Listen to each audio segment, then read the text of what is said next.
It's crazy to say, but LeBron's dream to play with his son is finally true, and it happened before GTA 6 dropped. But seriously, with Bronny James being drafted 55th overall in the 2024 NBA draft to the Lakers, they become the first father-son duo to compete together in the NBA. And did you know that they're the highest scoring father-son duo in NBA history with 40,474 points? That's absolutely insane, and we'll take a deeper look into the Lakers and James family future later. But for now, let's see how they stack up against other father-son duos. Now, this one is technically a trio, but when you're talking about NBA families, you have to mention the Currys. It all started with Del Curry, who had an amazing NBA career and actually led an NBA franchise in all-time points for a long period of time.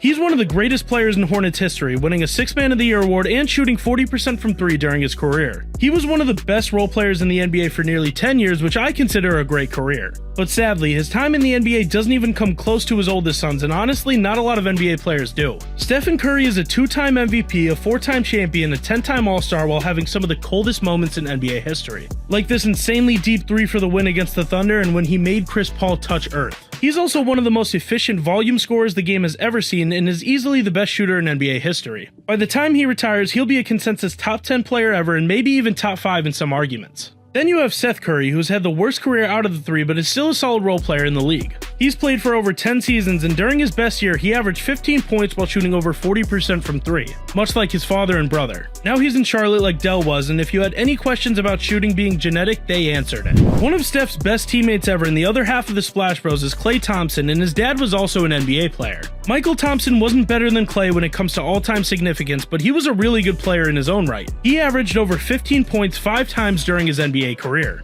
And even though he was never selected as an All-Star, I would make the argument that he deserved at least 1 selection, if not 2. During the 1981 season, he averaged 21 points, 12 rebounds, and 4 assists per game while shooting 52% from the field. So I don't really understand why he's never had an All-Star. On the other side of things, Klay is known for being a top 5 shooter of all time, and he was very important to the Warriors during their dominance in the mid-2010s. He earned 5 straight All-Star selections from 2014 to 2019, and he was also one of the best two-way players in the league for a while. In 2017, he finished 11th in Defensive Player of the Year voting, and then the next season made an all-defensive team, so he was legit on both sides of the ball.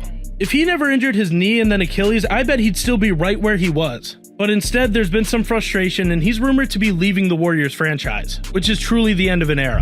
Bill Walton sadly passed away during the month of May, but he left behind a wonderful basketball legacy, and his son is very invested in the game, so let's talk about it. Bill Walton's basketball career as a whole is one of the best we've ever seen. During his time at UCLA, he won 3 straight Player of the Year awards while leading the Bruins to 2 national championships. And they also had an 88-game winning streak at one point. He was drafted 1st overall by the Trailblazers, and Portland won their first and only championship behind Walton in 1977. He also won the 1978 MVP award, proving that his game translated to the NBA perfectly. Over the next couple of years, he would miss a bunch of time with injuries, but eventually he found a meaningful role on the Celtics. And you guessed it, they won a championship too. After he retired, he became an on-air analyst and play-by-play broadcaster with a very unique style, and people loved him for it.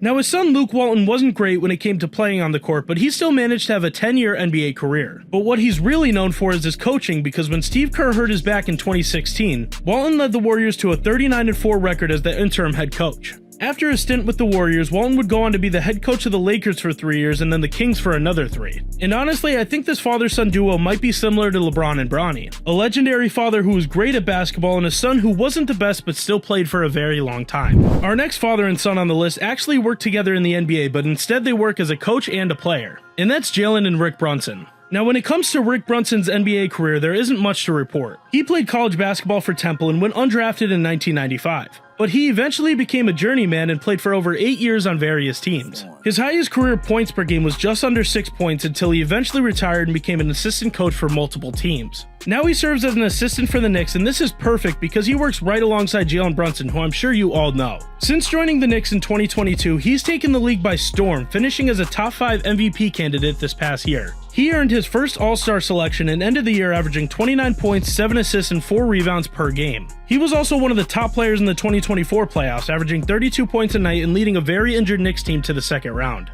Jaylen is on the path of greatness, and I wouldn't be surprised one bit if he ends up being a Hall of Famer. That's how good I think this guy is, and he's definitely better than his father was. The Rivers family is a bit more famous than the Brunsons, I'd say, but it might not be for a good reason. Doc Rivers played in the NBA for 13 years, and I'm not gonna lie, I did not know that he was an all-star. He was selected in 1988 for averaging 14 points and 9 assists, but for most of his time in the NBA, he was a really good role player point guard. When it comes to Doc though, he's more known for his coaching career, and I'm pretty sure no one could argue that. Rivers started out in Orlando, but his most notable coaching stints are with the Celtics, who won a championship in 2008, and the Clippers, where they didn't win anything, but I still remember watching Chris Paul throw lobs to DeAndre Jordan and Blake Griffin. And while he's considered by many to be one of the greatest coaches ever, his legacy is really complicated. He's the only coach in NBA history to ever blow 3 separate 3-1 leads, and a lot of people say the only reason he has a championship is because he had a stacked team in 2008. Either way, we'll see if he can win with the Bucks and change the narrative. Now, his son Austin Rivers was supposed to be one of the best players in the NBA at one point. He was a 5-star recruit coming out of high school, and many people consider his high school mixtape to be one of the best ever. Austin would go on to play at Duke, and eventually he was selected 10th overall in the 2012 NBA draft. But throughout his career, he was nothing more than a role player like his father, and at one point, Doc actually traded him to a different team, which just seems cruel. Now you can find him on various sports shows and podcasts online where he's made a lot of questionable takes, but overall I'd say he's pretty popular in the media. Now you really can't make a father-son list without mentioning Gary Payton and Gary Payton II. Now obviously you should know everything about Gary Payton if you're an NBA fan.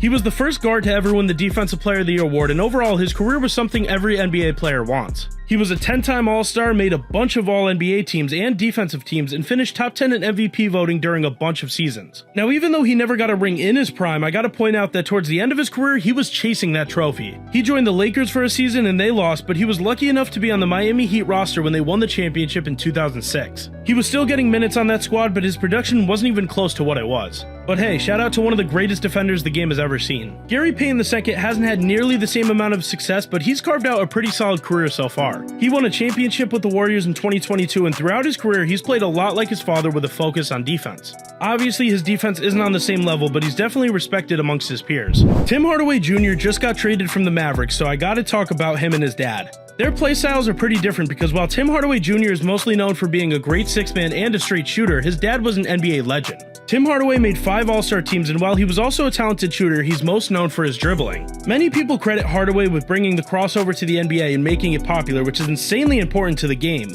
because that's how almost everyone dribbles nowadays. Even though he was only 6 foot, he still found a way to get to the basket and score in a bunch of different ways, so honestly, any small guards in college should study his game. I'm looking at you, Bronny. And Tim Hardaway Jr. may not be the all-star his dad was, but he still finds ways to get buckets. He's averaged over 15 points per game in 5 different seasons, and he's one of the best shooters in the NBA for a long time. So overall, this father-son duo is one of the best the game's ever seen. We always talk about how Jokic is the best passing big man of all time, and while that's true, the Sabonises are pretty good in their own right. Arvydas Sabonis didn't play in the NBA until he was 30 because of other pro leagues around the world, but when he joined, the guy was a stud. He was a rebounding machine for the Trailblazers, but because he joined so late, he only played 7 seasons. But he was dominant overseas, so overall his career turned out pretty good. His son, Domantas Sabonis, is already a 3-time All-Star at the age of 27, and his list of NBA accolades is growing every season. This season alone, he led the league in triple-doubles and rebounding, which are both pretty impressive stats over the course of an entire season. And the cherry on top is that he almost averaged a triple-double this season with 19 points, 14 rebounds, and 8 assists per game.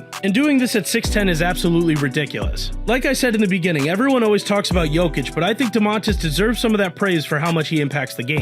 Some people might not know this, but Kobe Bryant's dad played in the NBA too, and he wasn't bad at all. During his best season, Joe Bryan averaged 12 points and 4 rebounds, which isn't amazing, but it isn't bad whatsoever. And I only wanted to quickly mention this because Kobe's dad didn't do too much, and we obviously all know how great the Black Mamba is. Now that we've talked about some of the greatest father-son duos in NBA history, here's how the Lakers situation will probably go with LeBron and Bronny. Everyone seems to be hating on Bronny James, and I understand both sides, but I do think some of the hate is pretty lame. I understand that his name had a lot to do with where he is, but you have to admit that he has potential. His jump shot looks smooth, he's relentless on defense, and his athleticism is off the charts. And I know his stats weren't great at USC, but you have to remember that he was playing behind Isaiah Collier, a first-round pick, and Boogie Ellis, a 5th-year collegiate veteran. He had limited opportunity, and I don't think it's fair to judge him solely based off that. So what will this new father-son duo do in the NBA? In my opinion, I think they'll get some playoff experience together before LeBron decides to retire. Last year they were the 7th seed, and I think they should make the playoffs again, especially with the pickup of Dalton Connect and DeAndre D'Angelo Russell rejoining the team.